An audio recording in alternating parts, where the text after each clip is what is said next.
Hello दोस्तों, मेरा नाम है सतीश और आज हम शुरू करने जा रहे हैं 6 क्लास का चैप्टर सौर मंडल में पृथ्वी। जो चैप्टर है उसी को हम लोग शुरू करेंगे। यहाँ सौर मंडल में पृथ्वी जो चैप्टर है उसी को हम लोग शुरू करने जा रहे हैं। यहाँ पे कुछ बारीक सा चित्र दिया गया है। इसमें हम देखेंगे कि कितने सारे ग्रह हमारे यूनिवर्स में मौजूद हैं। तो यहाँ पे देखिए, यहाँ पे दिया गया है नेपच्यून, प्लूटो, शुक्र, यूरेनस, पृथ्वी, शनि, बुध और बृहस्पति, मंगल, और बीच में हमारा सुंदर सा ग्रह है, नीला ग्रह जिसे कहते हैं, वो है पृथ्वी। तो चलिए हम लोग शुरू करते हैं इस चैप्टर को। इस चैप्टर में क्या क्या बारीक सा बात दिया गया है इस सब का हम लोग देखे हैं, और इस चैप्टर में हम लोग देखेंगे कि कितने सारे ग्रह हैं यूनिवर्स में। तो चलिए शुरू करते हैं। अभी अभी तक आप हमारे चैनल को सब्सक्राइब नहीं किए हैं तो सब्सक्राइब कर लीजिए। यहाँ पे 6 क्लास से लेकर 12 क्लास तक का सब बुक को कवर किया जाएगा। सूर्यास्त के बाद आकाश को देखना कितना अच्छा लगता है। आसमान में पहले एक या दो चमकते बिंदु ही दिखाई देते हैं, लेकिन बाद में इनकी संख्या बढ़ती जाती है। आप इनकी गणना नहीं कर सकते हैं। संपूर्ण आकाश छोटी छोटी चमकदार वस्तुओं से भर जाता है, जिनमें से कुछ चमकीले होते हैं एवं कुछ धुंधले होते हैं। ऐसा प्रतीत होता है मानो आकाश में हीरे जड़े हुए हैं। कैसे, क्या क्या जड़े हुए हैं? हीरे जड़े हुए हैं। इनमें से कुछ टिमटिमाते प्रतीत होते हैं, लेकिन अगर आप उनको ध्यान से देखोगे तो पाओगे कि इनमें से कुछ की टिमटिमाहट अन्य से अलग है। ये बिना किसी टिमटिमाहट के चंद्रमा के समान चमकते हैं। कैसे चमकते हैं? चंद्रमा के समान चमक। इन चमकीली वस्तु इन चमकीली वस्तुओं के साथ आप लगभग प्रतिदिन चंद्रमा को देखते हैं। यह अलग अलग समय पर अलग अलग आकार तथा अलग अलग स्थितियों में दिखाई पड़ता है। आप पूर्ण चंद्र ग्रहण को लगभग 1 महीने में एक बार देख सकते हैं। यह पूर्ण चंद्रमा वाली रात पूर्णिमा होती है। 15 दिन के बाद आप इसे नहीं देखते हैं। यह नए चंद्रमा की रात्रि अमावस्या होती है। ऐसी रात्रि में अगर आसमान साफ है तो आप असमान अवलोकन कर सकते हैं। कहने का मतलब ये बोला जा रहा है यहाँ पे कि आप, यहाँ पे बताया गया है कि 15 दिन तक जो होता है, 15 डे जो होता है वह पूर्ण चंद्रमा का होता है, और 15 दिन के बाद जो होता है अमावस्या आ जाता है। 15 दिन के बाद क्या आ जाता है? अमावस्या आ जाता है। वहीं को समझाया गया है। अच्छा, इसके बाद से यहाँ बोला जा रहा है कि क्या आप ये जानकर ताज्जुब नहीं होता है कि सूर सूर्योदय के समय हम लोग किसी भी वस्तु को नहीं देख पाते हैं, जबकि सूर्यास्त के समय इन सब वस्तुओं को देख पाते हैं। क्या आपको यह आश्चर्य नहीं होता है? क्या यह आपको आश्चर्य नहीं होता है कि हम दिन के समय चंद्रमा एवं सभी छोटी चमकीली वस्तु को देख नहीं पाते हैं? ऐसी इसलिए क्योंकि सूर्य के प्रकाश अधिक तेज होता है। सूर्य का जो प्रकाश होता है अत्यधिक तेज होता है। रात के समय चमकने वाली वस्तु को हम दिन में नहीं देख पाते हैं। इसी कारण सूर्य, चंद्रमा तथा वे सभी वस्तुएं जो रात के समय आसमान में चमकती है खगोलीय पिंड कहलाती है। अगर आपसे कोई पूछेगा कि खगोलीय पिंड क्या है तो बताइएगा कि सूर्य, चंद्रमा तथा वे सभी वस्तुएं जो रात के समय आसमान में चमकती है उसे क्या कहते हैं? खगोलीय पिंड कहते हैं। उसे क्या कहते हैं आप लोग? खगोलीय पिंड कहते हैं। कुछ खगोलीय पिंड बड़े आकार तथा गर्म होते हैं। ये गैसों से बने होते हैं। इनके आसपास ऊष्मा तथा प्रकाश होता है, जिसे वे बहुत बड़ी मात्रा में उत्सर्जित करते हैं। इन खगोलीय पिंडों को तारा कहते हैं। सूर्य जो है हमारा क्या है? सन जो है वो हमारा एक तारा है। सूर्य क्या है? तारा है। यह हाइड्रोजन गैस से बना हुआ है।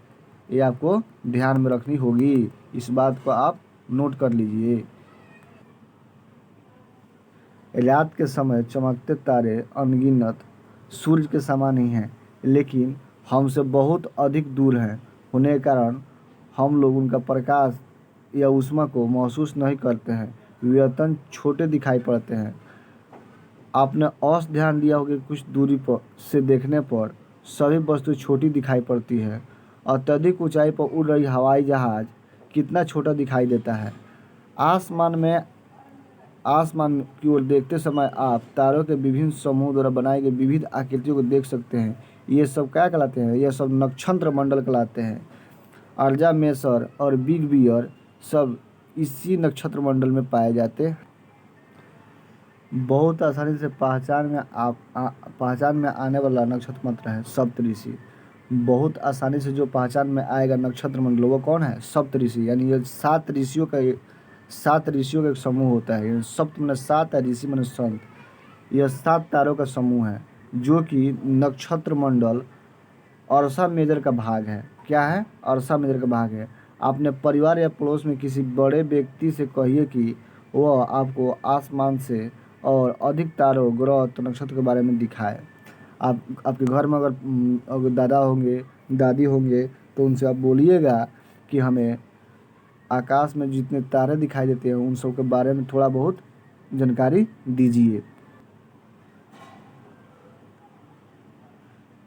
चलिए आगे बढ़ते हैं। हम लोग देखते हैं प्राचीन समय में लोग रात्रि में दिशा का निर्धारण तारों की सहायता से करते थे। उत्तरी तारा यानी उत्तर दिशा को बताता था। इसे ध्रुव तारा भी कहा जाता था। यह आसमान में हमेशा एक ही स्थान पर रहता है। हम सप्तऋषि की सहायता से ध्रुव तारे की स्थिति को जान सकते हैं। चित्र 1.1 में आप देखेंगे। आपको हम एक चित्र दिखाते हैं जो कि 1.1 में दिखाया गया है।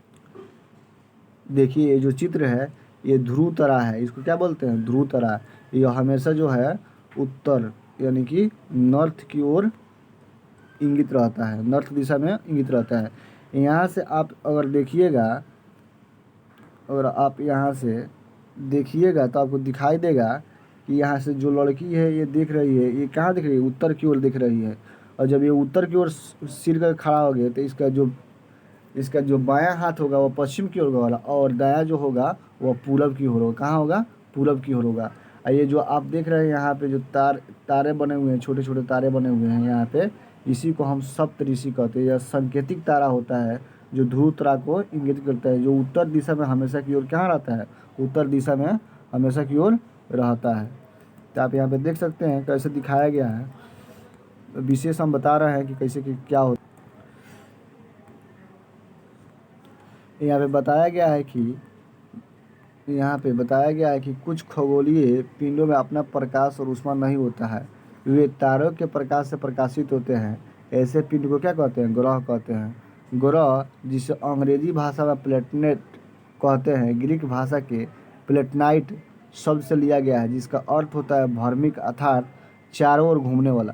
पृथ्वी जिस पर हम रहते हैं एक ग्रह है। यह अपना संपूर्ण प्रकाश एवं ऊष्मा सूर्य से प्राप्त करता है, जो पृथ्वी के सबसे नज़दीक का तारा है। सूर्य क्या है? पृथ्वी के सबसे नज़दीक का तारा है। पृथ्वी को बहुत अधिक दूरी से, जैसे चंद्रमा से देखने पर यह चंद्रमा की तरह चमकती हुई प्रतीत होती है। आइए यहाँ पर एक फिगर दिया गया है जिसको हम ध्यान से देखते हैं। ये सौर मंडल है। इसमें हमारा प्रधान कौन है? सूर्य है। सूर्य के बाद जो दूसरा स्थान आता है उसका स्थान आता है बुध का। बुध के बाद जो आता है, बुध के बाद क्या आता है? बुध के बाद यहाँ पे शुक्र आएगा, उसके बाद से मंगल आएगा, उसके बाद से पृथ्वी आएगी। बीच में जो है, बीच में क्या है? बीच में क्षुद्र ग्रह की एक पट्टी है। उसके बाद से बृहस्पति होता है। उसके बाद से नेक्स्ट आगे को देखिएगा तो बृहस्पति के बाद हो जाएगा यहाँ शनि हो जाएगा, उसके बाद से यूरेनस हो जाएगा, उसके बाद से नेपच्यून हो गया। नेपच्यून को हम लोग इसको यूरेनस को अरुण कहते हैं, उसको क्या कहते हैं? वरुण कहते हैं। ठीक है कि नहीं? यहाँ पे कुछ बॉक्स में छोटी छोटी जानकारी दी गई है, लेकिन अति महत्वपूर्ण जानकारी दी गई है। दिया गया है कि बुध जो है सूर्य के चारों ओर जो होता है 88 दिन में परिभ्रमण कर लेता है। जबकि अपने कक्ष पर घूमना होगा तो कितना दिन में? 59 दिन में घूमेगा। वहीं अगर शुक्र है तो शुक्र अपना परिभ्रमण जो होता है 255 दिन में पूरा करता है, जबकि अपने अक्ष पर वह 245 दिन में घूमता है। ठीक है। पृथ्वी जो है वह अपना परिभ्रमण जो है 365 दिन में करती है, जबकि अपने अक्ष पर घूर्णन होता है 1 दिन होता है। वहीं मंगल के बारे में बताया गया है कि सूर्य का परिभ्रमण ये 587 दिन में करता है, जबकि अपने घूर्णन करना होगा, अपने अक्ष पर घूर्णन करना होगा तो वह एक दिन पूरा कर लेता है। इसकी जो होती है उपग्रह की संख्या 2 होती है। मंगल के उपग्रह की संख्या कितनी होती है? 2 होती है। एक होता है फिबोस, एक होता है डिवोस। ठीक है कि नहीं? चलिए नेक्स्ट आगे को। उसी तरह बृहस्पति के बारे में बताया गया है कि यह अपना जो परिभ्रमण है 11 साल 11 महीने और 12 साल में करता, 11 साल 11 महीने में लगभग 12 साल में करता है।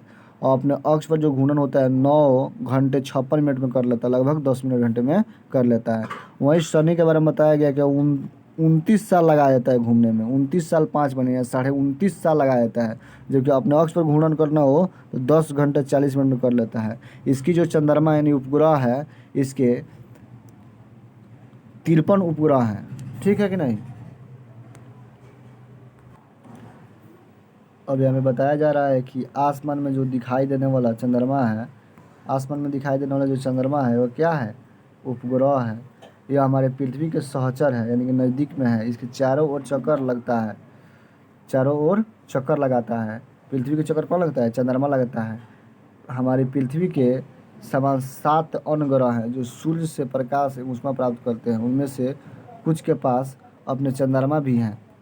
ठीक है कि यहाँ पे दिया गया है सौर मंडल। सौर मंडल के बारे में जानते हैं कि नहीं? सौर मंडल जो होता है इसमें सबसे सूर्य जो होता है यहाँ पे, यह सौर मंडल का प्रधान होता है। सूर्य 8 ग्रह उपग्रह तथा अन्य खगोलीय पिंड जैसे क्षुद्र ग्रह एवं उल्का पिंड मिलकर सौरमंडल का निर्माण करते हैं। इसे हम सौर परिवार का नाम देते हैं। इसका मुखिया कौन होता है? सूर्य होता है। इसका मुखिया जो होता है वह सूर्य होता है। सौर सौरमंडल का मुखिया जो होता है वह सूर्य होता है। तो आइए सूर्य जो होता है सौरमंडल का मुखिया होता है, तो इसके बारे में पढ़ते हैं हम लोग। सूर्य सौरमंडल के केंद्र में स्थित होता है। यह बहुत बड़ा एवं सर्वाधिक गर्म गैसों से बना है। इसका खिंचाव बल इससे सौरमंडल को बांधे रखता है। सूर्य सौरमंडल के लिए प्रकाश एवं ऊष्मा का एकमात्र स्रोत है, लेकिन इसको हम अत्यधिक तेज ऊष्मा को महसूस नहीं करते, क्योंकि सबसे नज़दीक का तारा होने के बावजूद यह हमसे बहुत दूर है।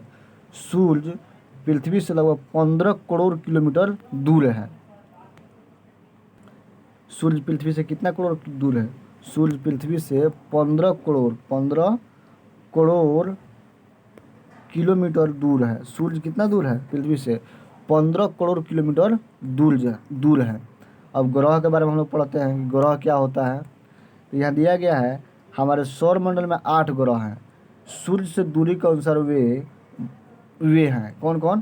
पहले आता है बुध, उसके बाद शुक्र, पृथ्वी, मंगल, बृहस्पति, शनि, यूरेनस और नेपच्यून। इसको याद करने का एक तरीका है, my very efficient mother just serve us nut. ये हमको याद करने का एक तरीका। आइए यहाँ पे देखते हैं कि यहाँ पे दिखाया गया है कुछ बातों को। महत्वपूर्ण बात है, शब्द की उत्पत्ति कैसे होती है। ऐसे बहुत से शब्द जिनका उपयोग हम एक भाषा के रूप में करते हैं, वे अक्सर दूसरी भाषाओं के शब्द होते हैं। जैसे उदाहरण के लिए ज्योग्राफी जो शब्द है वो कहाँ किसका शब्द है? अंग्रेजी का शब्द है। यह ग्रीक भाषा से लिया गया है जिसका अर्थ है पृथ्वी का विवरण। यह 2 शब्दों से मिलकर बना होता है, जियो और ग्राफिया। मान लेते हैं जियो के साथ अगर लोजिया लगा दीजिएगा, लॉजी, तो पृथ्वी का अध्ययन हो जाएगा। और जियो के साथ मेटेरियल लगा दीजिएगा तो पृथ्वी का मापन हो जाएगा। जियो के साथ अगर वाइड लगा दीजिएगा तो पृथ्वी का अनुरूप अध्ययन हो जाएगा। तो ये बातों को आप लोगों को इस बात का आप लोगों को ध्यान रखना होगा। ठीक है कि नहीं? सौरमंडल के सभी 8 ग्रह एक निश्चित पथ पर सूर्य का चक्कर लगाते हैं। ये रास्ते दीर्घवृत्ताकार फैले हुए हैं, ये कक्षा कहलाते हैं। जो ये दीर्घवृत्ताकार है, इसमें सब ग्रह क्या करते हैं? आपस में घूर्णन करते रहते हैं। ये जो है कक्ष, इसको क्या बोलते हैं? कक्ष बोलते हैं। ठीक है कि नहीं? आइए पढ़ते हैं।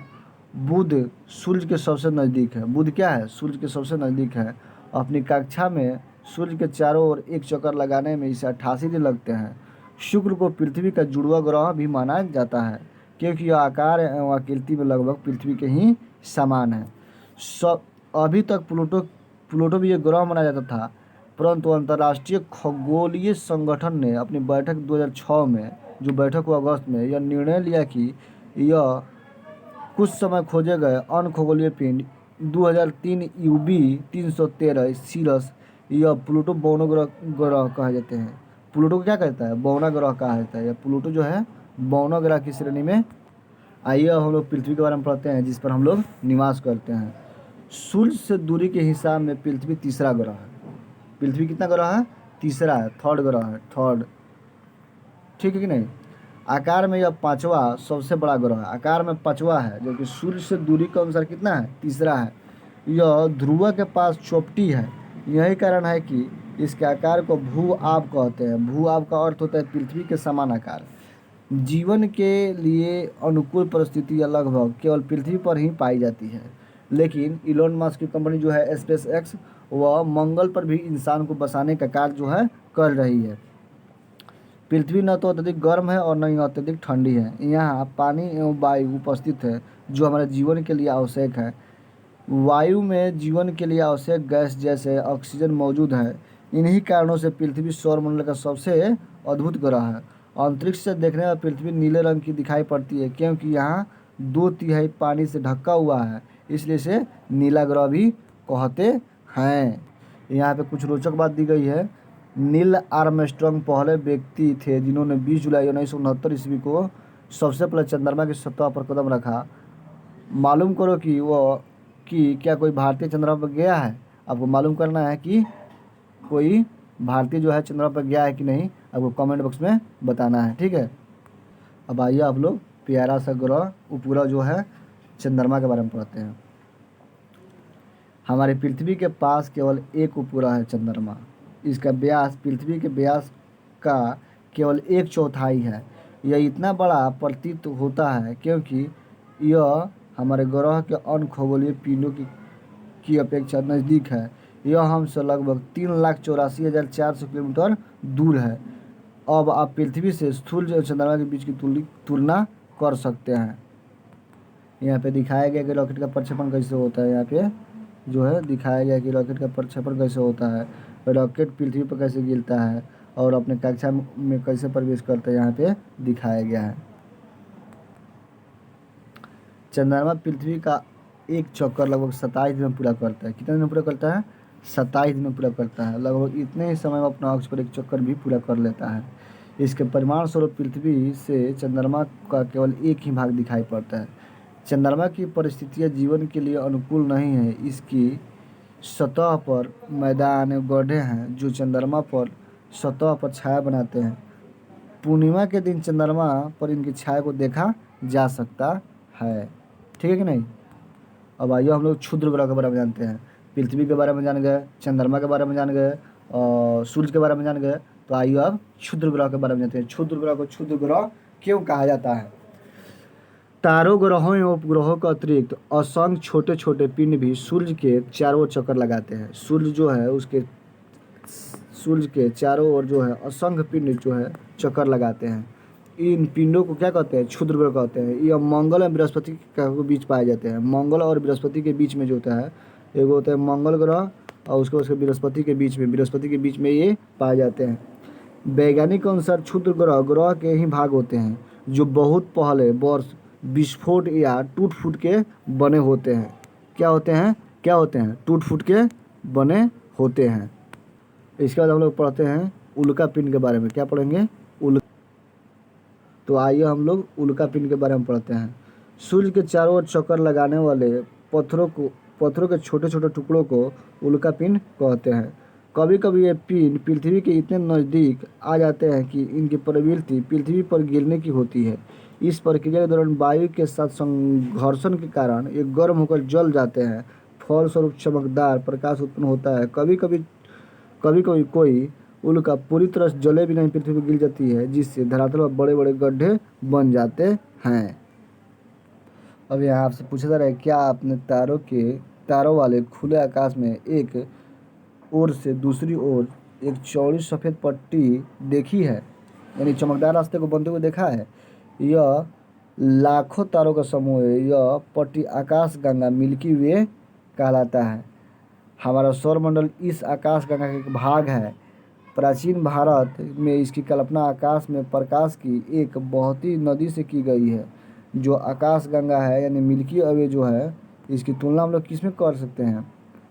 मिल्की वे की तुलना, ये मिल्की वे है, ये इसको आकाश गंगा कहते हैं। इसको क्या कहते हैं? आकाश गंगा है। ये चौड़ा जो पट्टी दिखाई दे रहा है आपको यहाँ पर, इसको आकाश गंगा कहते हैं। चलिए आगे। आकाश गंगा यहाँ पे दिखाया गया है कि यहाँ पे आकाश गंगा के बारे में कुछ जानकारी। आकाश गंगा जो है ब्रह्मांड का निर्माण करती है। ब्रह्मांड भी की विशालता की कल्पना इतना कठिन है क्योंकि वैज्ञानिक भी अभी तक जो है इसके बारे में ज़्यादा जानकारी एकत्रित नहीं कर पाए हैं। ठीक है, चलिए यहाँ पर फिगर के माध्यम से समझते हैं। ये जो है हम लोग का ब्रह्मांड है, इसके बाद से आकाश गंगा है, इसके बाद से जो सौर मंडल है, उसके बाद से पृथ्वी है जहाँ पर हम लोग निवास करते हैं। यहाँ बताया गया है, क्या आप ब्रह्मांड के साथ अपना संबंध बता सकते हैं? तो आप पृथ्वी पर हैं तथा सौरमंडल का एक भाग है हमारा सौरमंडल। आकाशगंगा मिल्की वे का एक भाग है जो ब्रह्मांड का हिस्सा है। ब्रह्मांड से जुड़े इस तथ्य पर विचार कीजिए और इसमें लाखों आकाशगंगाएं मौजूद है। इस चित्र का अपना स्थान कहाँ है बताइए। तो हमें बताना है कि जो है ये पहले क्या है, ब्रह्मांड है। ब्रह्मांड में कुछ आकाशगंगा है, आकाशगंगा के बाद हमारा सौरमंडल है, सौरमंडल के बाद पृथ्वी है, पृथ्वी में यहाँ पे जो है हम है। इसी के साथ हमारा चैप्टर समाप्त होता है। भारत माता की जय। इसके बाद से हम लोग नेक्स्ट चैप्टर, इसके दूसरा जो भाग है तुरंत लेके आएंगे। ठीक है, और मेरे चैनल को सब्सक्राइब नहीं किए तो कर लीजिए। मेरे